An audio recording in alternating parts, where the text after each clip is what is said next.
नमस्कार, मेरा नाम डॉक्टर प्रकाश पानिया है और मैं स्पेशलिस्ट एंडोक्रिनोलॉजिस्ट हूँ astro medical centre DM health care में।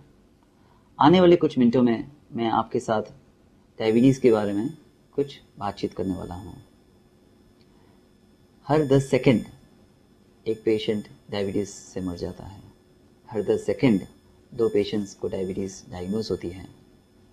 ऐसे देखा गया है कि 2010 में 285 मिलियन लोगों को डायबिटीज़ थी और 2030 में ये संख्या बढ़ के 438 मिलियन 438 मिलियन हो सकती है। और ये काफ़ी नहीं है, हर एक पेशेंट जो डायबिटीज़ के लिए डायग्नोज होता है, एक और डायबिटिक पेशेंट वेट कर रहा है डायग्नोज होने के लिए। Only tip of the iceberg. UAE में पूरे विश्व में दूसरे नंबर स्थान पे आता है डायबिटीज़ के मामले में।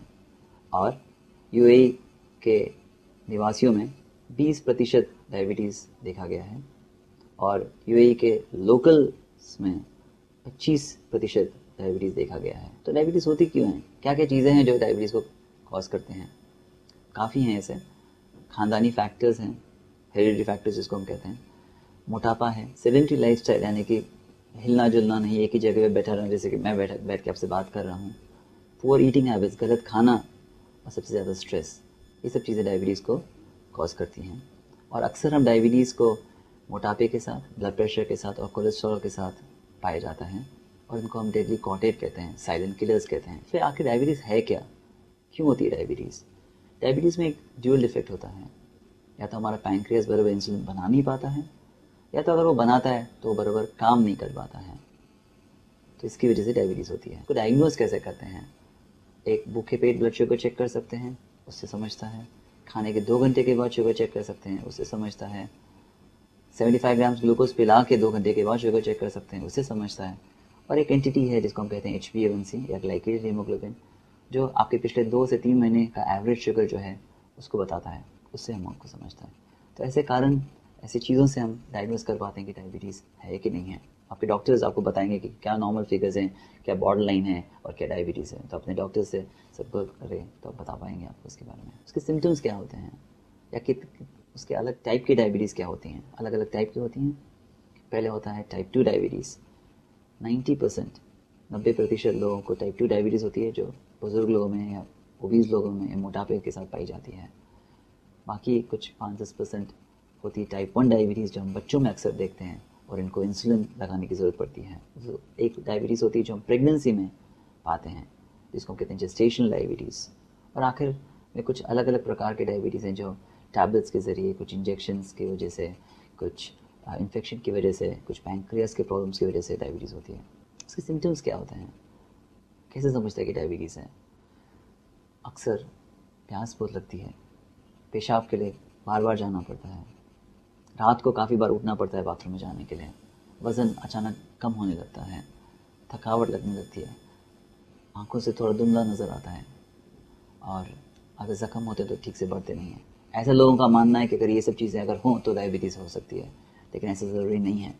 अक्सर हम देखते हैं कि डायबिटीज़ बिना किसी सिम्टम्स के या एसिम्टोमेटिक रहती है और अगर हम शक करते हैं तो हम उसको पिकअप कर सकते हैं, जल्दी पिकअप कर सकते हैं, तो उसके लिए कुछ कर सकते हैं। तो क्या हम सिर्फ उनके सिम्टम्स की वजह से चिंतित हो सकते हैं? नहीं, उसकी कॉम्प्लिकेशंस की वजह से ज़्यादा चिंतित होना चाहिए, क्योंकि अगर डायबिटीज़ को काबू में नहीं लाया गया तो ये ऊपर से लेकर नीचे तक एक एक अंग को अफेक्ट कर सकती है। नसें, आँखें, किडनी, हार्ट, एक सब ऑर्गन्स हैं जो किडनी डायबिटीज़ असर कर सकती हैं। उसको काबू में कैसे लाया जा सकता है, ट्रीट कैसे कर सकते हैं? उसको हम डाइट के ज़रिए, एजुकेशन के ज़रिए, एक्सरसाइज के ज़रिए और लास्टली ड्रग्स, दवाइयों से हम ट्रीट कर सकते हैं। सबसे महत्व और सबसे ऊपर रहता है डाइट। बराबर परहेज़ करने से डायबिटीज़ को काफ़ी हद तक काबू में लाया जा सकता है। काफ़ी नहीं हो, लेकिन उसके बगैर मेडिसिन भी काम नहीं करेंगी। एजुकेशन, पेशेंट को जानना चाहिए कि वो डायबिटीज़ के बारे में, डायबिटीज़ क्या होती है, उसको कैसे काबू में लाया जा सकता है। अगर जानकारी होगी तो पेशेंट डायबिटीज़ को बराबर कंट्रोल कर सकेगा। एक्सरसाइज करना बहुत ज़रूरी है, क्योंकि एक्सरसाइज से मोटापा कम होता है और उससे डायबिटीज़ कम हो सकती है। और आखिरी में ड्रग्स, टैबलेट्स हैं, इंजेक्शंस हैं, अलग इंसुलिन हैं जो डायबिटीज़ को कंट्रोल कर सकती हैं। और आपका डॉक्टर आपको बताएगा कि आपके लिए सही क्या है और क्या सही नहीं है, आगे क्या है। अलग अलग प्रकार की इंसुलिन आ रही हैं आगे, जो ओरल फॉर्म में ले सकते हैं पंप के ज़रिए ले सकते हैं, कंटिन्यूस इंसुलिन इन्फ्यूजन है, पैंक्रियाटिक ट्रांसप्लांट्स हैं, स्टेम सेल थेरेपी है। तो वो लोग जो समझते हैं कि डायबिटीज़ में आगे कुछ होप नहीं है, plenty of hope in the future. लेकिन सबसे ज़्यादा ये जानना ज़रूरी है कि prevention is better than cure, और बजाय इतना खर्चा करने के डायबिटीज़ को ट्रीट करने के लिए, अगर जल्दी हम डायबिटीज़ को पिकअप कर सकते हैं तो उसको हम प्रिवेंट भी कर सकते हैं और उसके कॉम्प्लिकेशन से हम बचा सकते हैं। तो हमारा ये एफर्ट रहता है कि हम लोगों में बताएं कि डायबिटीज़ क्या होती है, उसमें प्रकाश डालें हम, और उसके अवेयरनेस स्प्रेड करके हम डायबिटिक पेशेंट्स के ब्लड में जो मीठा है वो निकाल के उनकी जिंदगियों में भर दें। शुक्रिया सुनने का बहुत बहुत।